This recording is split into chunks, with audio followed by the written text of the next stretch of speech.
semuanya yang terbaik dari sebuah community. Dedikasi sepenuh hati, usah ragu menghampiri, segenap daya diupayakan, yang terbaik diberikan. 9 bulan pendidikan bukan waktu yang sesaat. Aksi nyata dilakukan, penerapan pemahaman, kolaborasi ditegakkan, inovasi bermunculan. Kaulah pemimpin, pemimpin pembelajaran. Kaulah pemimpin, pemimpin perubahan. Kaulah pemimpin, pemimpin masa depan pendidikan.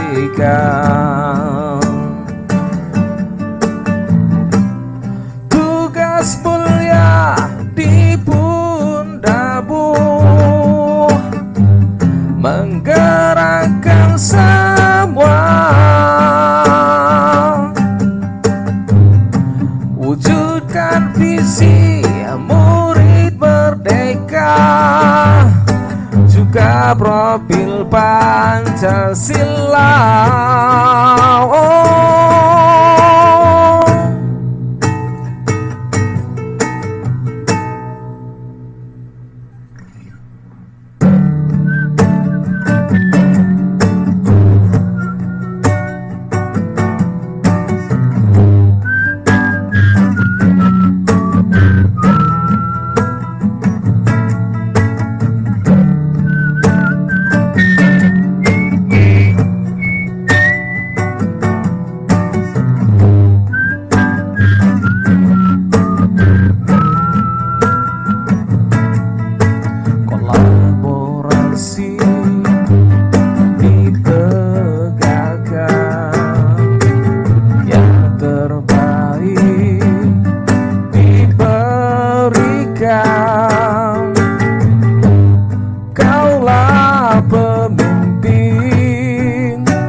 Pemimpin masa depan pendidikan,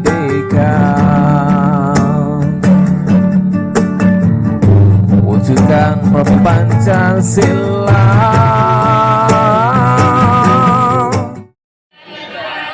Gimana kembali hari ini? Alhamdulillah, kalian baik saja. Afgan sama siapa lagi?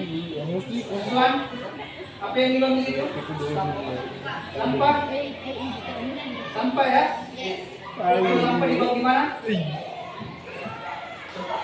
Ya? Gimana? Sampah. Sampah dibawa sampah ya? Sini dulu.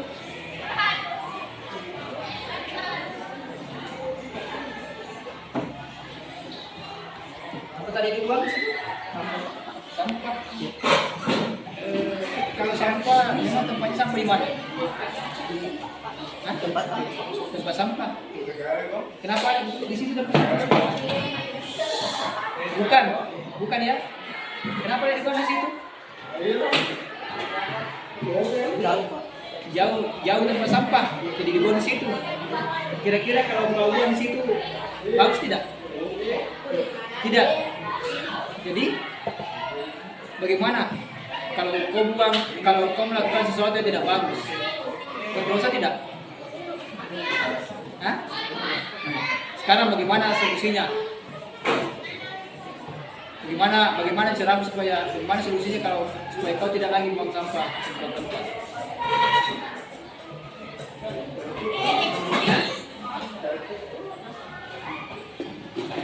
Kasih moki buang sampah sama tempat? Tidak. Iya.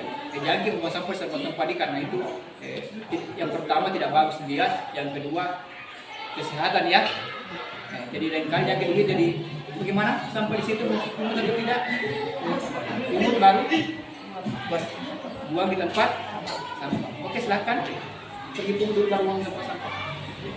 Tapi semeti Kepaldi Fajar tidak tahu saya panggil dia ke sini.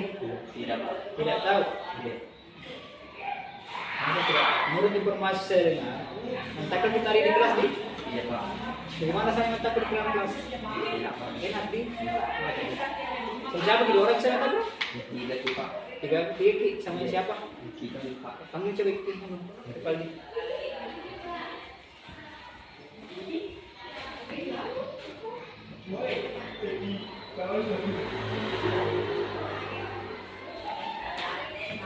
Rizky, Al-Ghalib Rizky.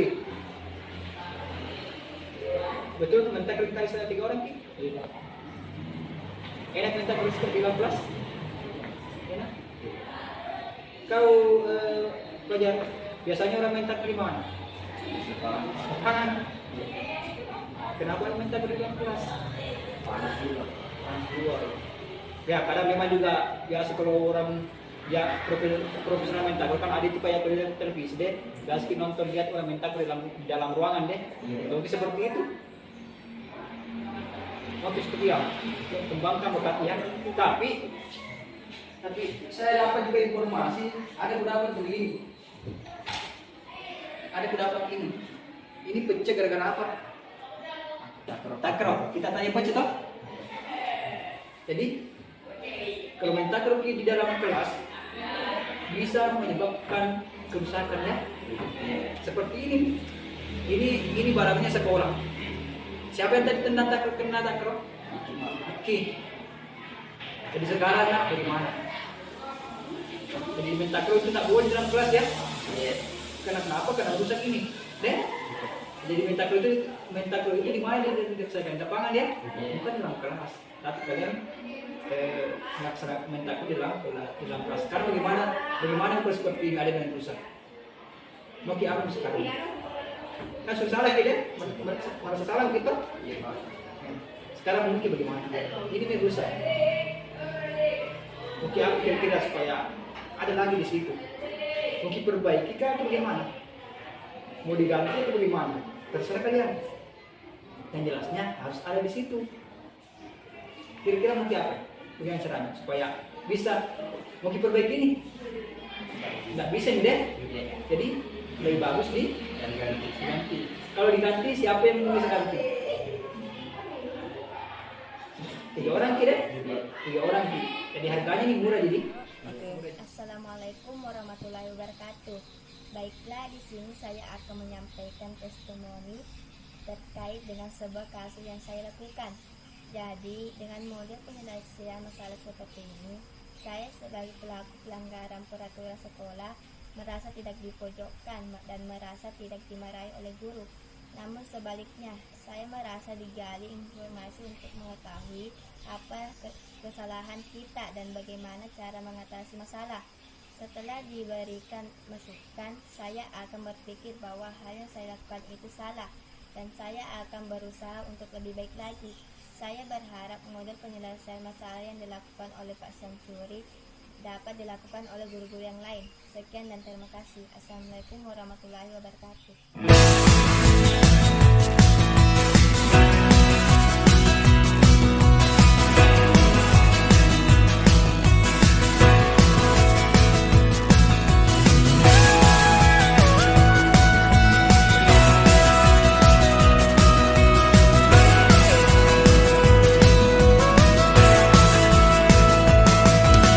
Hei kawan, pasti kau dan aku sama, sama-sama punya takut, takut untuk mencoba dan gagal. Tapi hei kawan, pasti kau dan aku. Bismillahirrahmanirrahim. Assalamualaikum warahmatullahi wabarakatuh. Terima kasih atas kehadiran Bapak, Ibu, karena pada hari ini telah menyempatkan waktunya untuk mengikuti sosialisasi tentang konsep-konsep inti budaya positif. Jadi di sini kita akan membahas tentang masalah bagaimana cara menumbuhkan budaya positif di lingkungan sekolah kita. Jadi terkait dengan kegiatan ini, sebenarnya ini adalah merupakan tugas dari Diklat Guru Penggerak yang dilaksanakan oleh Kemendikbud yang waktunya 9 bulan. Jadi saya merupakan salah seorang dari beberapa orang di Kabupaten Bone yang kemudian lolos seleksi CGP sehingga mengikuti kegiatan seperti ini. Bapak, maaf, di sini tidak ada bapak-bapak ya, ibu-ibu. Ibu yang saya hormati, sebelum saya menyampaikan isi materi kita, saya sedikit menyampaikan beberapa hal tentang apa-apa yang saya sudah dapatkan pada kegiatan Diklat yang sudah berlangsung selama 2 bulan ini. Jadi untuk pertama, saya sudah mendapatkan materi tentang yang pertama itu tentang filosofi Ki Hajar Dewantara di guru penggeraknya. Jadi kita di guru penggerak itu ada 3 modul. Modul pertama itu terbagi lagi beberapa bagian. Pada modul pertama terdiri dari 4 bagian. Yang pertama materinya adalah filosofi Ki Hajar Dewantara. Yang kedua adalah visi misi guru penggerak. Yang ketiga adalah nilai-nilai pendidikan. Yang keempat adalah budaya positif. Inilah yang akan kita bahas nantinya untuk pertemuan kita pada hari ini. Jadi Bapak Ibu yang saya hormati, maaf bapak-bapak lagi ya, ibu-ibu ya. Oke, jadi ini merupakan aksi nyata saya sebagai tugas akhir dalam penyelesaian modul 1.4 tentang budaya positif. Jadi implementasi konsep-konsep inti dalam budaya positif di lingkungan sekolah. Konsep budaya positif pada materi ini ada 6 item atau materi yang harus kita pelajari di sini.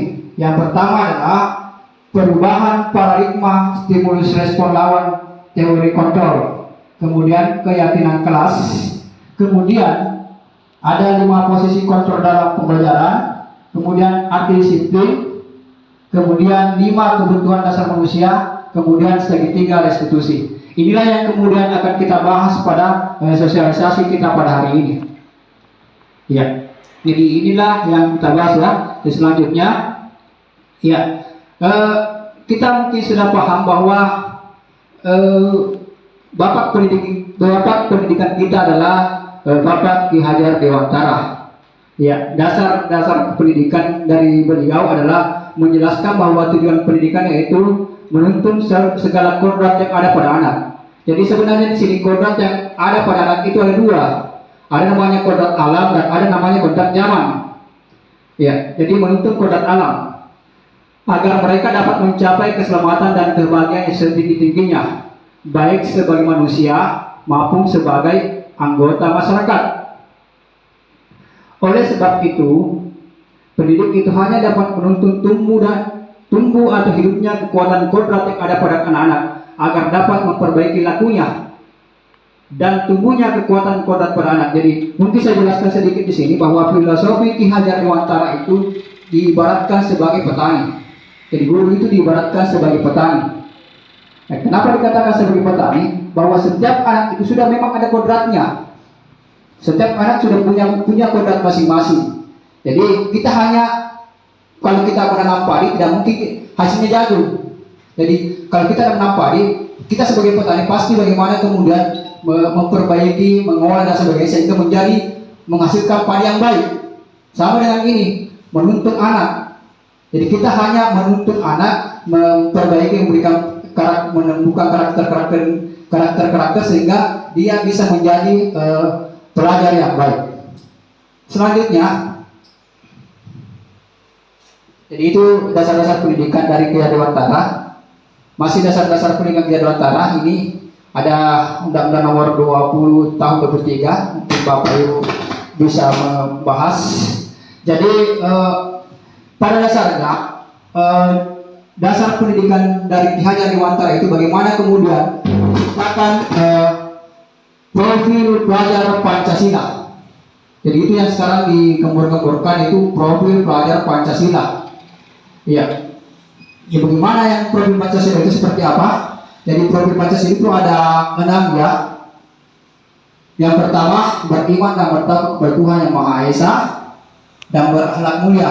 Ini kita sudah sering melakukan sebenarnya. Jadi misalnya kegiatan-kegiatan kita di kelas kita, misalnya memberi salam dan sebagainya, melaksanakan kegiatan kami itu sudah beriman ya.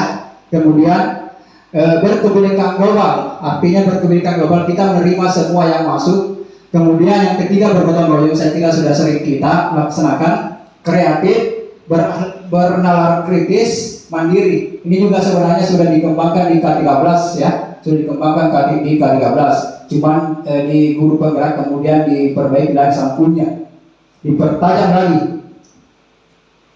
Nah, sekarang kita masuk pada perubahan yang pertama yang dibahas di budaya positif itu perubahan paradigma, stimulus respon atau teori kontrol. Jadi untuk membangun budaya positif itu, sekolah perlu menyediakan lingkungan positif itu pasti. Nah, aman dan nyaman agar murid mampu berpikir, bertindak, dan mencipta dengan merdeka, mandiri, dan bertanggung jawab. Salah satu strategi yang ditinjau ulang adalah bentuk disiplin yang dijalankan selama ini di sekolah-sekolah kita. Jadi kalau kita berbicara tentang budaya positif, itu pasti tidak terlepas dari disiplin. Disiplin ya. Pembahasan disiplin kali ini akan meninjau teori yang dikemukakan oleh Diana Gaskowski.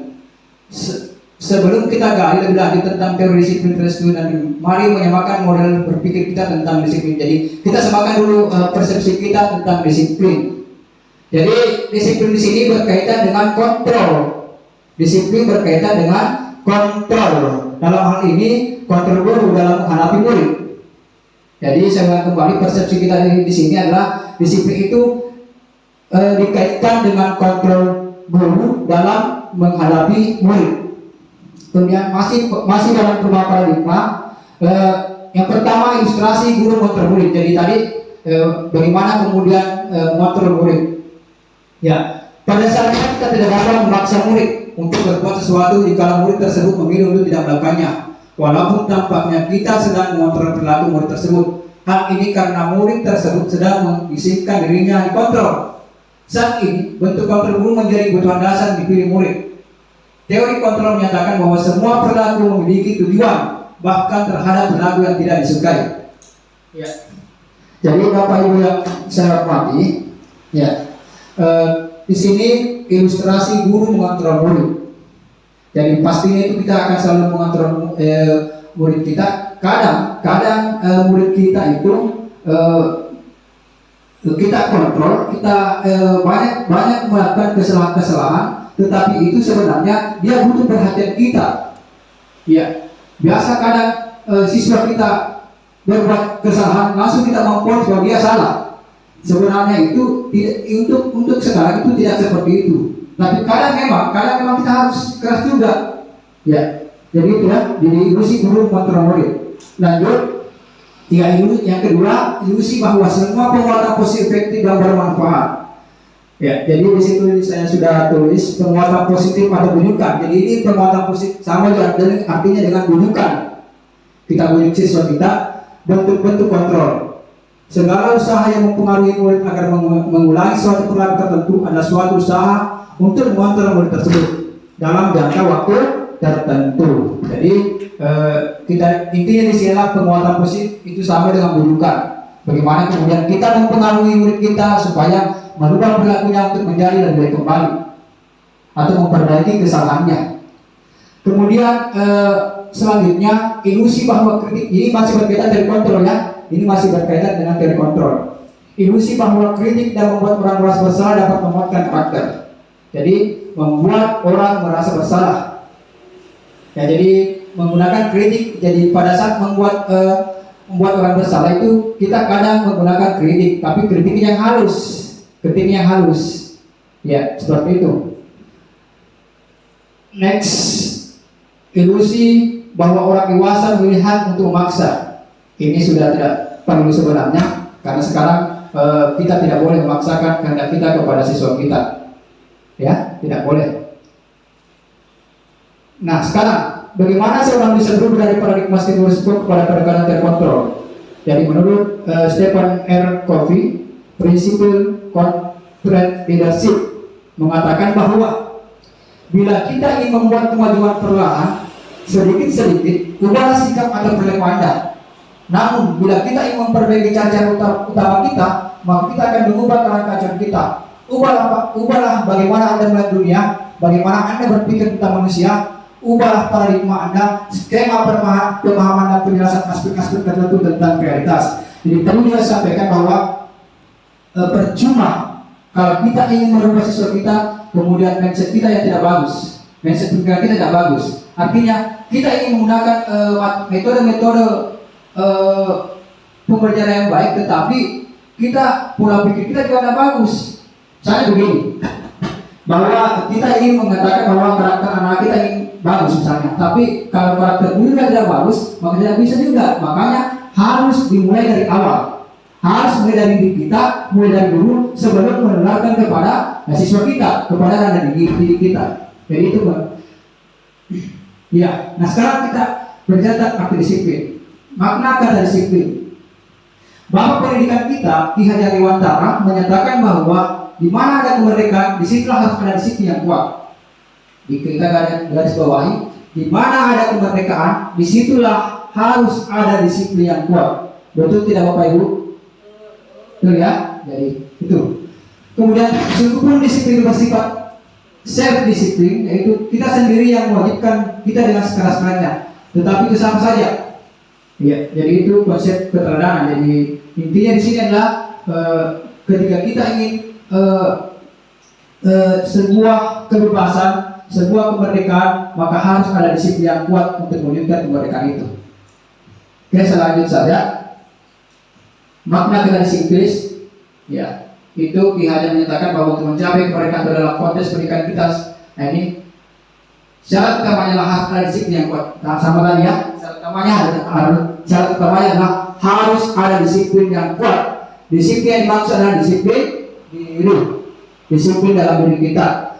Kemudian yang memiliki internal, jadi disiplin dalam diri yang memiliki motivasi internal. Jadi sebenarnya di sini ada dua motivasi, ada motivasi internal dan ada motivasi eksternal. Kalau dari dalam diri itu tumbuh motivasi, yakin percaya itu akan dalam jangka waktu yang lama. Tapi kalau eksternal itu hanya akan berubah. Jadi di sini ada dua motivasi untuk mewujudkan disiplin, yaitu motivasi internal dan eksternal. Jadi yang paling bagus itu internal, karena itu langsung berkaitan dengan diri kita dan pasti itu akan berlangsung dalam jangka yang lama. Kita lanjut, makna disiplin. Ya, masih kata disiplin. Ya langsung saja ini.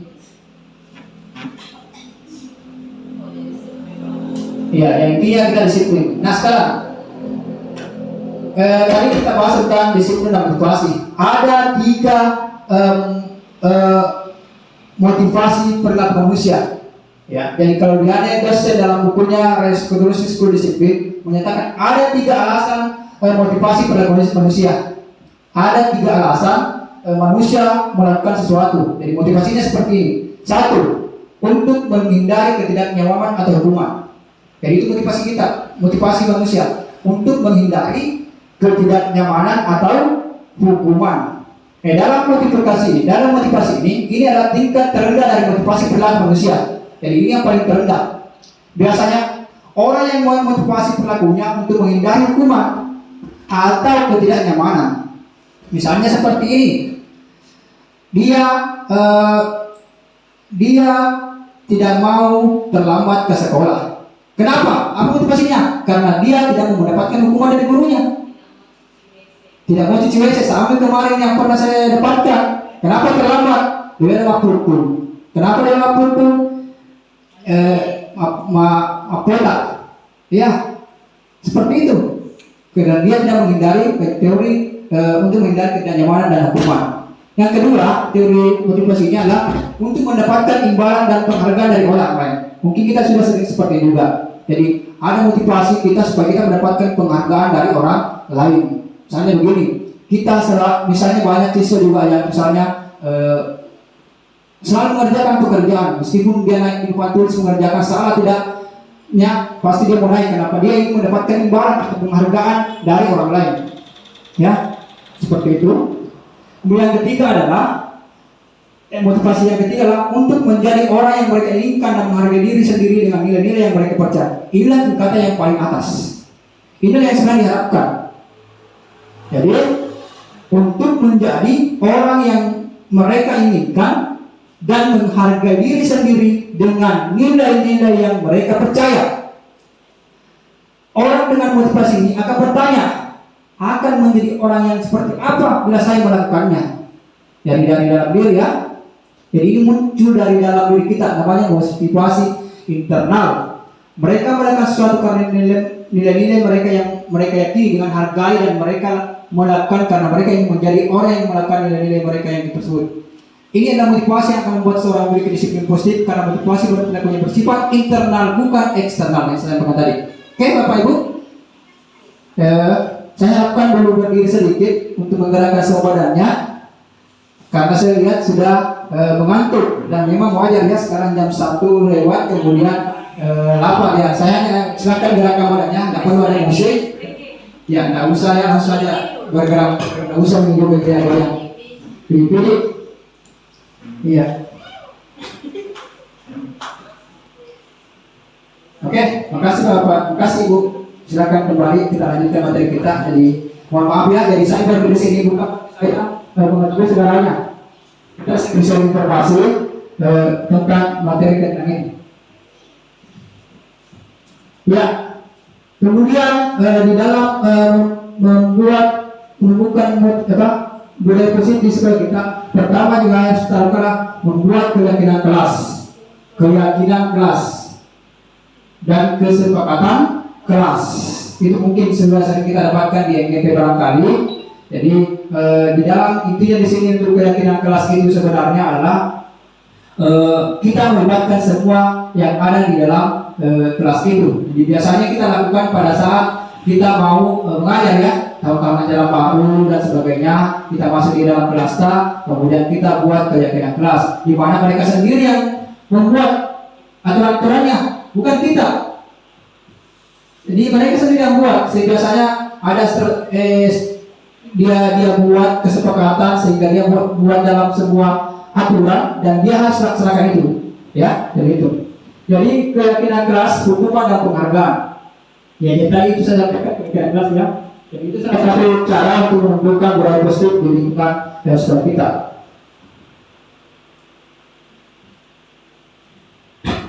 Nah, mengapa keyakinan kelas? Mengapa tidak berterima saja? Itu yang harus kita pahami. Ya. Kenapa itu? Kenapa bukan ke peraturan kelas? Kenapa mestinya ke keyakinan kelas? Ya, biasanya kalau peraturan identik dengan hukuman. Tapi kalau keyakinan kelas bukan hukuman, tapi berkaitan dengan konsekuensi. Jadi saja. Jadi tidak perlu terlalu lama di sini. Jadi pertanyaan berikutnya, tidak usah ya, maksud saya. Nah, ini sebenarnya pembentukan kayak kelas ada beberapa cara yang bisa kita lakukan. Yang pertama, bahwa keyakinan kelas itu bersifat lebih abstrak daripada peraturan yang berrinci dan konkret. Jadi kita lebih abstrak ya. Kemudian kedua, keyakinan kelas berupa pernyataan universal yang bersifat umum gitu ya. Kemudian pernyataan keyakinan kelas senantiasa dibuat dalam bentuk positif. Ya, misalkan contoh bentuk positif. Sekarang kita misalkan yang negatif itu kan misalnya tidak boleh mengeluarkan baju dalam kelas. Sekarang kalau positif seperti apa? Berpakaian sopan. Yaitu kan ya budaya negatifnya, kalimat negatif kan. Jadi di budaya positif itu usahakan untuk menghindari kalimat-kalimat negatif dan kita lebih menggunakan kalimat-kalimat yang positif. Tapi pertanyaan yang kemudian, apakah kita sanggup untuk seperti itu? Karena kita berubah ya, tapi kalau kita mau berubah pasti bisa. Ya, oke. Jadi ini mungkin keyakinan kelas. Kemudian semua warga kelas hendaknya ikut. Jadi semua warga kelas hendaknya ikut berkontribusi dalam pembuatan keyakinan lewat kegiatan curah pendapat. Ini yang penting. Ini yang pernah saya lakukan di kelas 8A. Saya membuat keyakinan kelas dengan menempel kertas. Kemudian itu kertas kemudian nanti di print, itu yang akan diperhatikan oleh siswa kita. Jadi nanti di sini. Selanjutnya bersedia meninjau kembali keyakinan kelas dari waktu ke waktu. Jadi ada peninjauan kembali ya. Nah, ini mungkin hukuman dan sanksi. Jadi mungkin kita sudah tahu bersama bahwa tadi kalau hukuman itu pasti ada bisa berkaitan dengan fisik ya. Sanksi seperti itu. Kalau konsekuensi itu tidak. Ya. Jadi dalam menjalankan perjalanan ke kelas, bila mana ada satu pelanggaran, tentunya suatu harus terjadi. Untuk itu, kita perlu meninjau ulang penerapan pegangan peraturan kelas dan keyakinan kelas ini. Penerapan terhadap suatu pelanggaran bisa dalam bentuk hukuman atau sanksi. Penerapan saya kembali, saya garis bawahi stresi. Penerapan terhadap suatu pelanggaran bisa dalam bentuk hukuman atau sanksi atau berupa restitusi. Namun sebelum kita melangkah kepada penerapan restitusi ini, nanti yang tingkatan tertinggi ya restitusi. Restitusi yang tertinggi. Kita perlu bertanya, apakah ada perbedaan antara hukuman dan sanksi? Bila sama, di mana persamaannya? Bila berbeda, bagaimana perbedaannya? Ya. Perlu ditambahkan bahwa bentuk sanksi untuk lingkungan pendidikan disesuaikan dengan menjadi konsekuensi. Biasanya kalau dalam masyarakat umum kan sanksi ya, hukuman, tapi kalau dalam pendidikan itu diharapkan menjadi konsekuensinya, konsekuensi. Jadi intinya, jadi baiknya sekarang bukan lagi hukuman atau sanksi kalau di sekolah, tapi adalah dalam ke arah konsekuensi. Lanjut. Ya, ini semua panjang sekali sebenarnya. Jadi saya mohon maaf. Ini saya lihat PPT-nya terlalu panjang ya. Nah, perlu saya. Ya, sekarang masuk pada 5 kebutuhan dasar manusia. 5 kebutuhan dasar manusia. Nah, sekarang saya bertanya sama Bapak Ibu, apa sebenarnya kebutuhan Bapak Ibu? Kebutuhan dasar tak? Iya, makan minum. Berarti Anda makan, Anda minum, berarti Anda ingin mempertahankan hidup. Ya? Anda ingin mempertahankan hidup atau survival. Apalagi? Anda misalnya Bapak Ibu main karaoke misalnya, berarti Anda kesenangan. Hiburan, fun ya? Ya itu. Ada semua di sini. Ada 5 kebutuhan dasar yang dibutuhkan manusia. Yang pertama cinta dan kasih sayang, love and belonging. Maaf kalau bahasa Inggrisnya salah, karena di sini ada guru bahasa Inggris 2 orang. Kebutuhan untuk bertahan hidup, survival, kebebasan freedom, kesenangan fight, dan kekuasaan power. Itulah 5 kebutuhan dasar hidup manusia. Nah ini kita dalam bentuk lingkaran. Dalam bentuk lingkaran ya, itu ada kesenangan, cinta kasih, penguasaan, kebebasan, dan itu yang di tengah adalah kebutuhan untuk bertahan hidup. Inilah kebutuhan dasar kita, kebutuhan dasar guru, kebutuhan dasar manusia, siswa juga seperti itu. Iya. Ya, oke, cinta dan kasih sayang, kebutuhan cinta dan kasih sayang, kebutuhan untuk diterima. Kebutuhan untuk mencintai dan memiliki meliputi kebutuhan akan hubungan koneksi sosial, kebutuhan untuk memberi dan menerima kasih sayang, dan kebutuhan untuk menjadi bagian dari suatu kelompok. Kebutuhan ini meliputi keinginan untuk tetap terhubung dengan orang lain. Jadi ini berhubungan dengan konteks sosial. Konteks sosial ya, ini konteks sosial, cinta kasih sayang. Seperti teman, keluarga, pasangan hidup, teman kerja, binatang peliharaan, dan lain-lain. Anak-anak yang memiliki kebutuhan dasar cinta dan kasih sayang yang tinggi biasanya ingin disukai dan diterima oleh lingkungannya. Jadi kadang itu juga ada siswa itu selalu main-main pada saat belajar. Selalu ada teman. Itu sebenarnya ada kebutuhannya. Dia ingin dicintai, dia ingin disayangi. Seperti itu ya. Jadi itu kita harus paham itu tentang kebutuhan manusia. Jadi sebenarnya ketika ada kegiatan-kegiatan yang dilakukan oleh siswa kita, itu intinya jangan langsung ponis. Karena ada kebutuhan-kebutuhan yang ingin diperhatikan dan dibutuhkan oleh siswa kita. Selanjutnya, ya kadang Bapak kira-kira itu juga. Ya itulah, tapi kalau bukan dari sekarang kapan lagi ya. Kemudian, ya, kebutuhan untuk bertahan hidup, ya survival. Kebutuhan yang bersifat fisiologis untuk berhadapi misalnya kesehatan, rumah, dan makan. Tadi yang saya sudah tadi berikan ya. Kalau misalnya apa kebutuhan tak, kita bilang makan. Ini berarti dia dalam bentuk survival atau bertahan hidup. Ya. Lanjut, yang kebutuhan yang ketiga penguasaan atau kekuasaan. Ingin berkuasa. Kebutuhan pengakuan atas kemampuan kita. Kebutuhan pengakuan atas kemampuan kita. Kebutuhan ini berhubungan dengan kekuatan untuk mencapai sesuatu, menjadi kompeten, menjadi terampil, diakui atau prestasi keterampilan kita, ya, dan memiliki rasa harga diri. Ini ya, jadi dia ingin diakui. Dia ingin diakui. Oke? Dia ingin diakui karena memang dia punya kompetensi. Makanya ada kebutuhan kekuasaan, penguasaan. Ya. Kemudian keempat, kebutuhan kebebasan, kebutuhan akan pilihan. Jadi biasa kita di sini anak-anak kita itu kita mengatakan bahwa hidup itu pilihan. Ya, kalau dalam siswa kita biasanya contoh kecilnya dalam siswa kita anak-anak silakan memilih ekskul yang Anda sukai. Ya, silahkan memilih atau masuk pada ekskul yang Anda sukai. Jadi makanya ada yang pilih drum band, ada yang pilih pramuka. Itu karena dia adalah kebutuhan kebebasan ya, pilihan. Jadi kemudian yang terakhirlah kesenangan, kebutuhan untuk merasa senang. Ya, biasa ini juga kesenangan ya.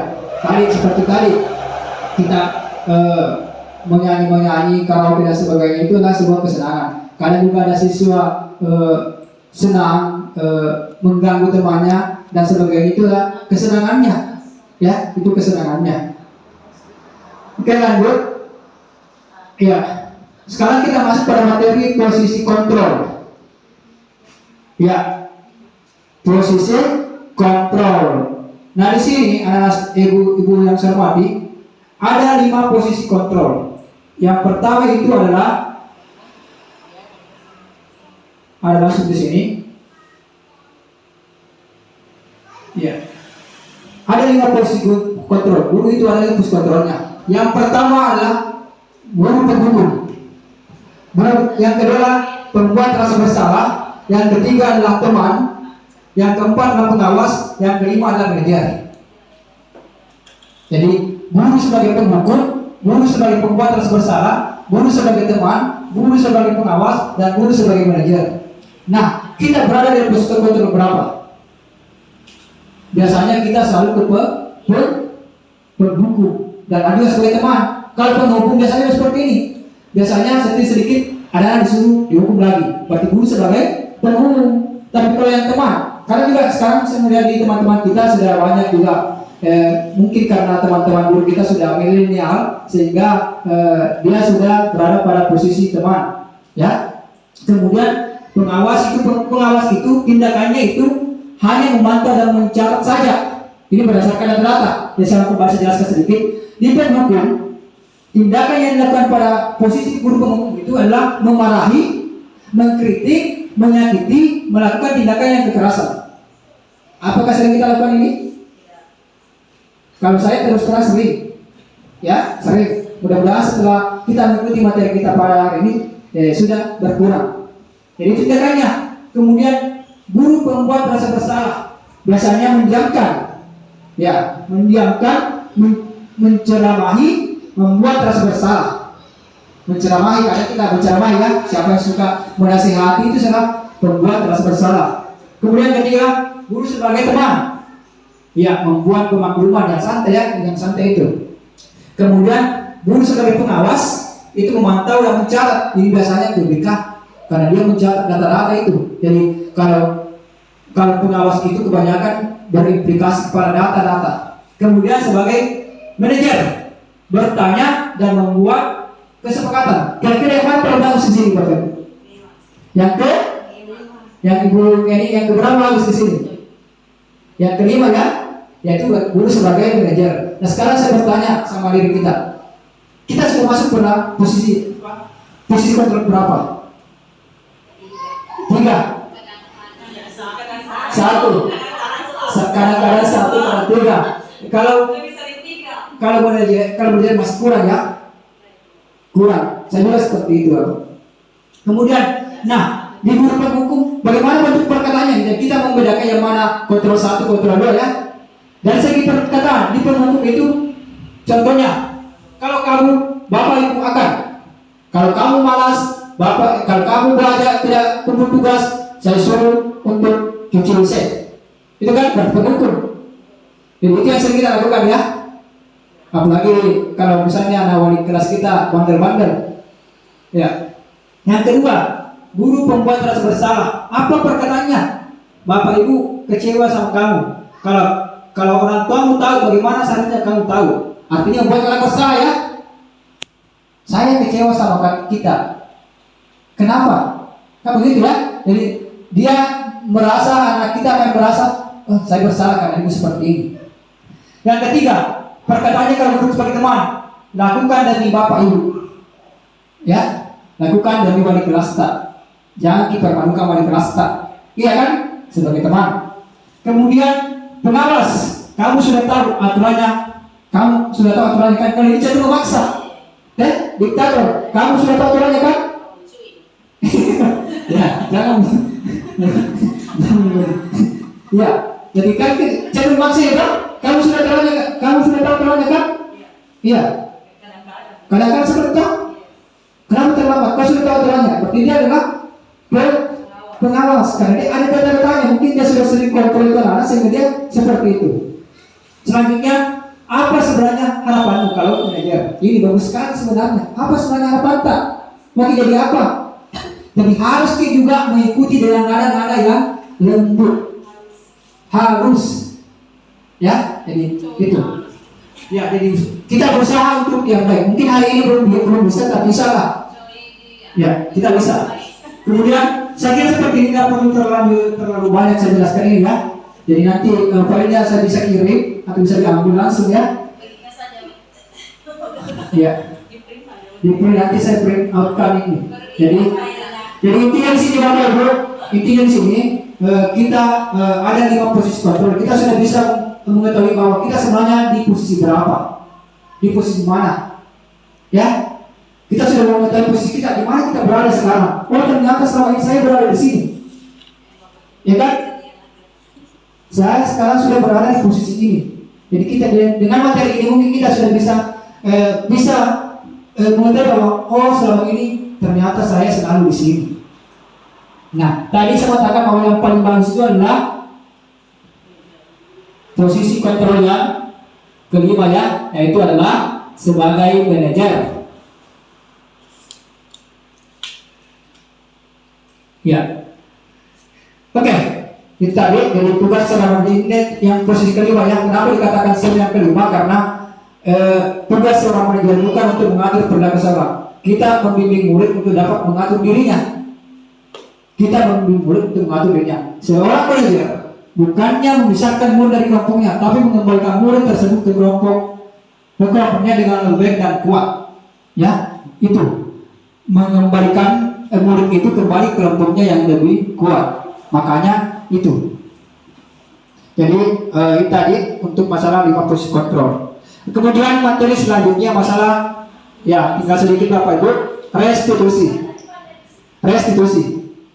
Jadi itu adalah kembali restitusi ya. Restitusi adalah proses menciptakan kondisi bagi murid untuk memperbaiki kesalahan mereka sehingga mereka bisa kembali pada kelompok mereka dengan karakter yang lebih kuat. Itu menurut Question 2004. Jadi ini adalah proses menciptakan kondisi bagi murid untuk memperbaiki kesalahan mereka sehingga dia bisa kembali ke kelompoknya dengan karakter yang lebih kuat. Itu namanya restitusi.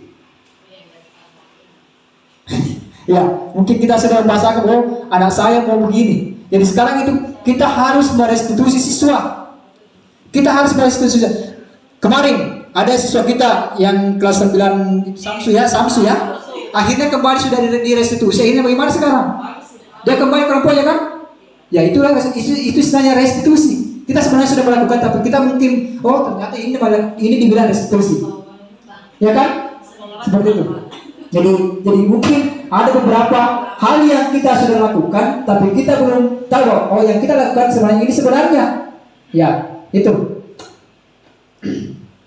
Jadi restitusi juga adalah proses kolaboratif yang mengajarkan murid mencari solusi dan masalah. Jadi proses kolaboratif yang mengajarkan murid untuk mencari solusi dan masalah. Jadi kadang siswa yang dicari apa solusi kita sehingga bagus tidak? Sehingga bagus. Misalnya begini kemarin waktu Aryo pecahkan kelas 8C itu jamnya, saya katakan, saya kembalikan kepada mereka. Sekarang ini pecah. Kira-kira apa yang harus dilakukan? Dia bilang sendiri, saya akan ganti. Itu kan dia sendiri yang mencari solusi kan? Tapi alhamdulillah sampai hari ini kan belum diganti juga.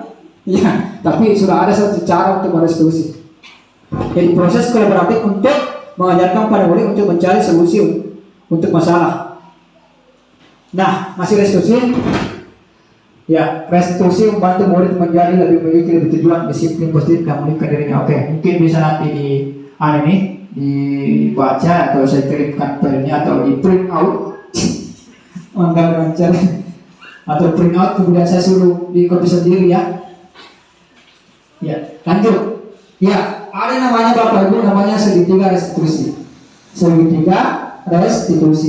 Jadi itu dan lihat tuh ya. Jadi segitiga ada tiga di sini. Ada 3 langkah yang harus dilakukan dalam segitiga restitusi. Yang pertama itu adalah menstabilkan validasi tindakan yang salah. Kemudian yang kedua adalah menstabilkan identitas. Kemudian menyatakan keyakinan. Itu ada 3 di sini. Inilah yang sekarang pertanyaan, apakah dalam restitusi itu semua itu harus ada? Yang ketiga itu, dan jawabannya tidak. Bisa 1, bisa 2 ya. Bisa 1, 2, bisa 1, 3. Nah sekarang, sisi pertama menstabilkan identitas. Bagian dasar dari segitiga bertujuan untuk mengubah identitas anak dari orang yang gagal karena melakukan kesalahan menjadi orang sukses. Menstabilkan identitas ya. Jadi disinilah bertujuan untuk mengubah identitas dari anak yang gagal karena melakukan kesalahan menjadi orang yang sukses. Anak yang sedang mengalami kegagalan, dia mencoba untuk memenuhi kebutuhan dasarnya. Jadi yang gagal itu bukan salah ya. Jadi yang gagal itu karena dia berusaha untuk memenuhi kebutuhan dasar. Tadi kan saya sudah jelaskan ada berapa macam masalah kebutuhan manusia. Ada 5 kan? Itu yang kayak yang pertama bertahan hidup, kesenangan, kebebasan, gitu ya.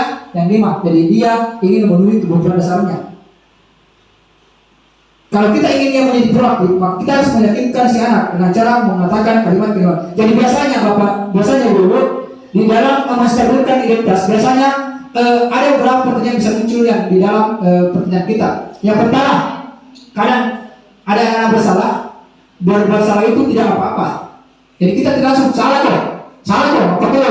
Langsung kita kata kepada siswa kita, ya Anda berbuat salah itu sebenarnya tidak apa-apa. Itu kan mau kita menstabilkan identitasnya.